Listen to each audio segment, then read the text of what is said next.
Mesdames, Messieurs, peuple congolais, pourquoi les résistants, les vrais, à la dictature de M. Sassou Nguesso et le peuple sont tous en danger de mort?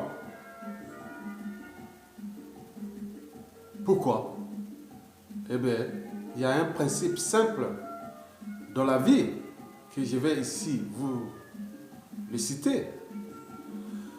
Je cite: dans le combat, quel qu'il soit, politique, économique ou social, pour réussir, entourez-vous toujours avec ceux qui ont la même mission que vous.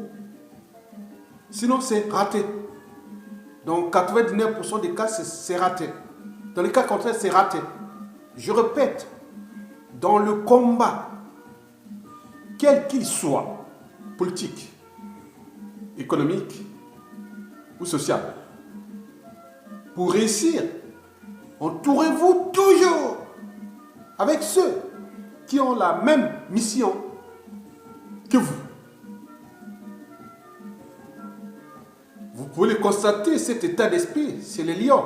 Il y a des rabatteurs, il y a d'autres qui font l'embuscade.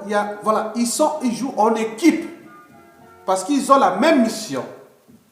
Mais c'est qui a manqué au Congo? Et je dis dans 99% des cas, c'est ce qui a manqué au Congo depuis le référendum illégal du 25 octobre 2015 et jusqu'à nos jours. Oui, on n'avait pas la même mission entre opposants, résistants, avec le peuple. Oui, le peuple voulait en découdre avec M. Denis Sassou Nguesso. Mais les soi-disant opposants et résistants n'avaient pas la même mission. Oui, qu'est-ce qui s'est passé? Eh bien oui. Prenons le cas par exemple du 25 octobre, du référendum illégal du 25 octobre 2015. Qu'est-ce qui s'est passé entre Okombi Salissa et Guy Parfait Kolela? Alors que c'était eux qu'on écoutait. Parce que d'ailleurs, il faut le dire qu'Okombi Salissa représente une grande tribu, la tribu Teke, c'est la plus peuplée du Congo d'ailleurs. Après, il y a les Lari Congo. Donc, c'est là, ils ont travaillé avec Sassou Nguesso. Ils connaissaient bien le personnage, ou peut-être pas, mais le peuple connaît le personnage depuis des années. Mais eux qui ont travaillé avec le personnage ne le connaissent pas, à moins qu'ils font le coup, ou ils sont des lâches, des trouillards, des stupides, voilà. Alors, qu'est-ce qui a failli le 25 octobre 2015 entre Okombi Salissa et Guy Parfait Kolela et le peuple? Le peuple était courageux, il avait envie d'en découdre. Mais qu'est-ce qui a failli? Qu'est-ce qui n'a pas marché? Bon, vous savez, je vais vous dire un truc. Vous savez, William Ota, un résistant, il avait pourtant dit: Sassou ne fait pas de la politique, il fait du banditisme. Et vous le savez, vous avez travaillé avec lui. Vous connaissez. Vous le connaissez. Clarisse Akola ajouta d'ailleurs que M. Sassou Nguesso ne fait pas de la politique, il fait de la sorcellerie. En mode Dracula, vampire, cannibale, il dépêche des corandibis, autres. Connaissez. Sassou a toujours anticipé la violence. Sassou, c'est le pompier pyromane. L'obéissance au dictateur est le préalable à la violence. Est-ce que vous avez peut-être anticipé comme lui le préalable?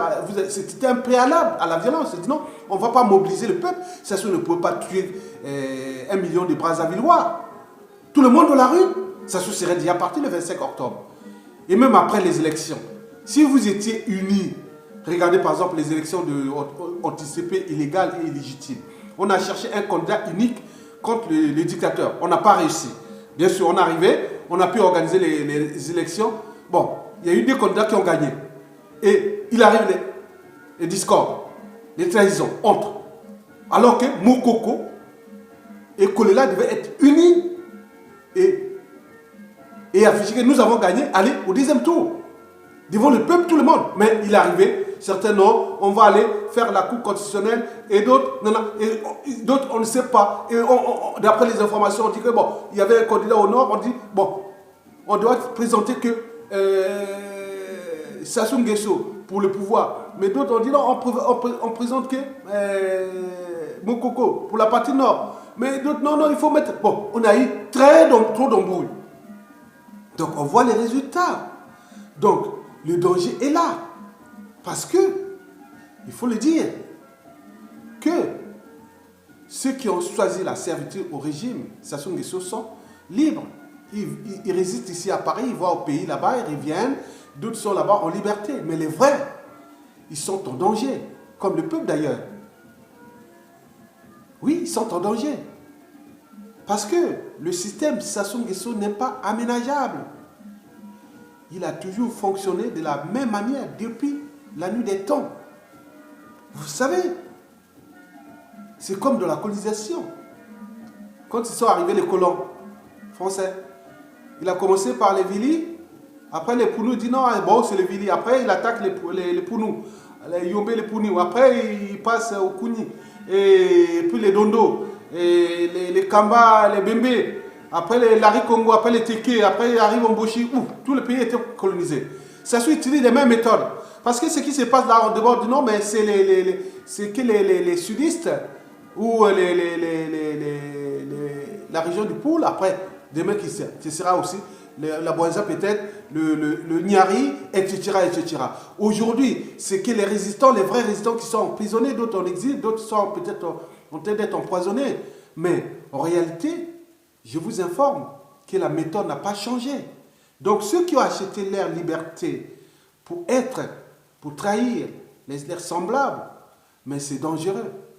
Parce que le peuple n'a pas besoin de ça. Donc il y a eu des trahisons. Voilà. Donc je vous informe que au niveau de la résistance, il n'y a plus de doute que les opposants,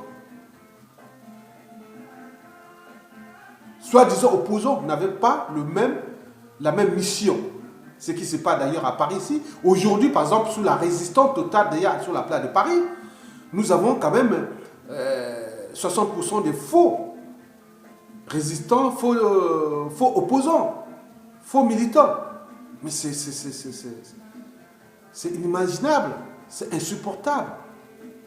Donc les gens sont contre leur peuple, leur pays. Bon, il y a aussi... Vous voyez, par exemple, à l'échelle nationale, aujourd'hui, il ne reste plus quoi? Au moins 30% des résistants, et des vrais résistants à Sassou.